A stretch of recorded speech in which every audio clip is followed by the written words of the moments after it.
السلام عليكم ورحمة الله وبركاته. عاملين ايه؟ اتمنى تكونوا بخير. معاكم اسلام زايد، والنهارده هيكون معانا تجربة جميلة وممتعة هنعملها في العين السخنة. الفندق اللي احنا هنتكلم عليه النهارده هو اسمه فندق الأروز امباير، وده موجود في العين السخنة. بصراحة كانت جميلة جدا. اول حاجة زي ما انتم شايفين ده الباركينج بتاع الفندق هنا، ده بيكون فور فري من غير اي رسوم، والمكان واسع وكبير بيشيل عدد كبير من العربيات. وبعد كده احنا هنخش الفندق عامل خدمات كتيرة جدا بالنسبة للجست الموجود. بيكون فيه جيم، وكمان عامل خدمة هقول لكم عليها لما نوصل لناحية الشط.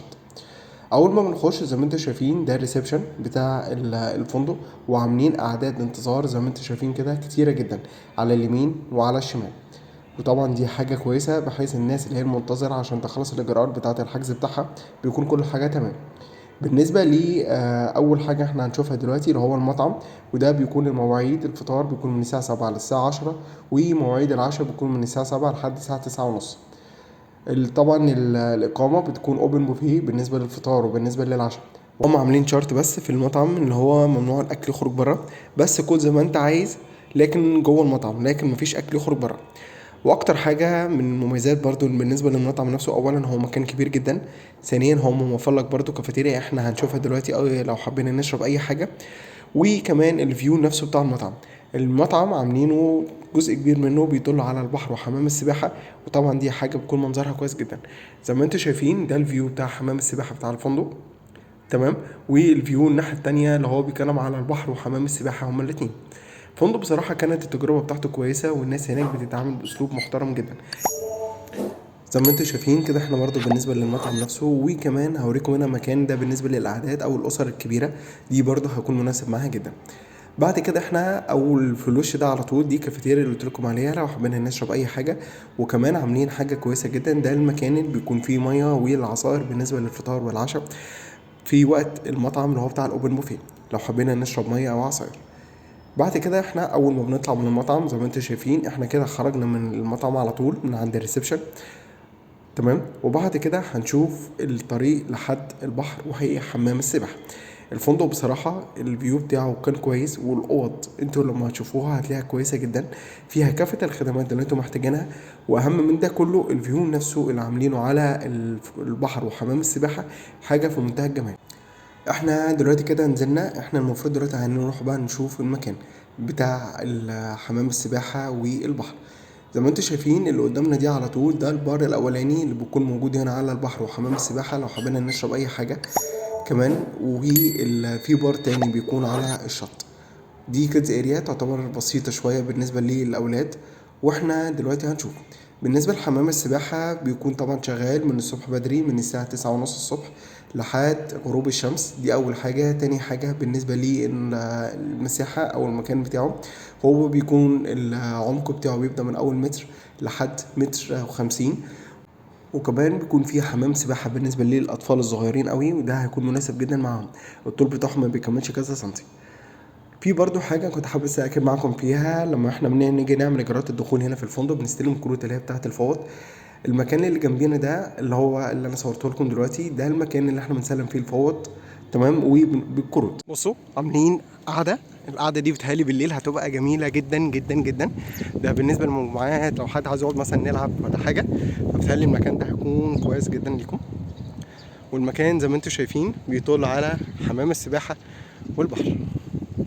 دلوقتي عرفت معلومة حلوة جدا هتفرق مع ناس كتير، ان المكان هنا برضو لو حبينا نعمل سنوركينج، يعني الشط هنا فيه شعاب مرجانية وسمك. لو احنا حبينا نعمل السنوركينج فيه هنا كوتش بياخدنا وبيعمل لنا التدريب ده، وده بيكون فور فري من غير اي رسوم. فطبعا دي حاجة كويسة جدا بالنسبة للناس اللي عايزة تجرب نظام دهب بقى ونشوف شعاب مرجانية وسمك وحاجات زي كده. الشط زي ما انتم شايفينه حلو جدا. ودلوقتي هنشوف المية وهنشوف كل حاجة بالنسبة للمكان. ادي الشط كله بالكامل، وهوريكم دلوقتي وهنشوفه. هو شاطئ زي ما انتم شايفين كده رملي، في برضه شويه العاب بسيطه لو حب الناس عايزين يلعبوها. زي ما انتم شايفين فندق لاروز امباير الموجود في العين السخنه.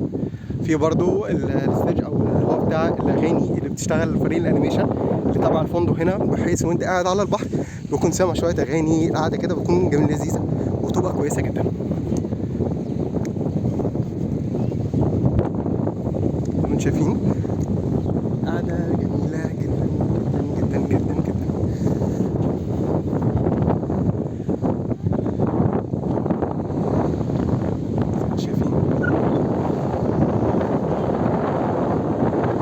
بصوا احنا هنشوف بقى دلوقتي اهم نقطة بالنسبة للشط هنا، علشان في عملاء كتير كان بيسألوا بالنسبة للشط او طبيعة المية هنا ايه نظامها بالظبط. احنا دلوقتي هنشوف المكان. طبعا زي ما انتم عارفين في العين السخنة عامة، لازم يكون معاك جزمة البحر. ده بقت حاجة اساسية في اي نزول مية، مش عشان الفندق ده بس، عامة.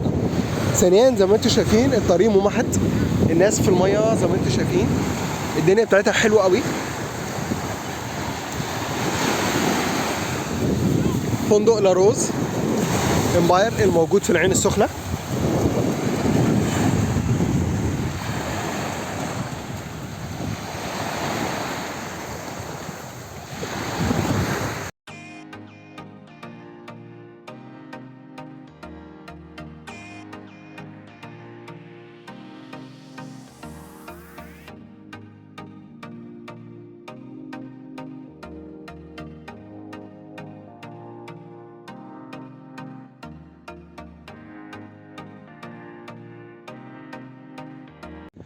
بصوا احنا دلوقتي كده هنشوف بقى الغرفه الدبل اللي موجود في فندق لاروز امباير.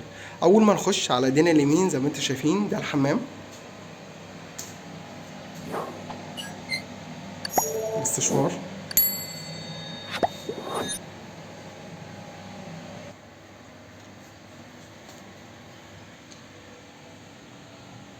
الدولاب زي ما انتم شايفين. بعد كده الاوضه كلها. بصوا الخدمات اللي موجوده هنا بالنسبه للاوضه، اولا بيكون في كاتل بالنسبه للمشروبات، بيكون في الثلاجه اللي هي الميني، طبعا التلفزيون، التكييف، وزي ما شايفين الاوضه كبيره وواسعه جدا بالنسبه للقعده فيها زي ما انتم شايفين. وكمان الفيو، الاوضه اللي احنا بنشوفها دلوقتي دي الفيو بتاعها بيكون على حمام السباحه قدامنا هو على طول، وبرده شايفه البحر.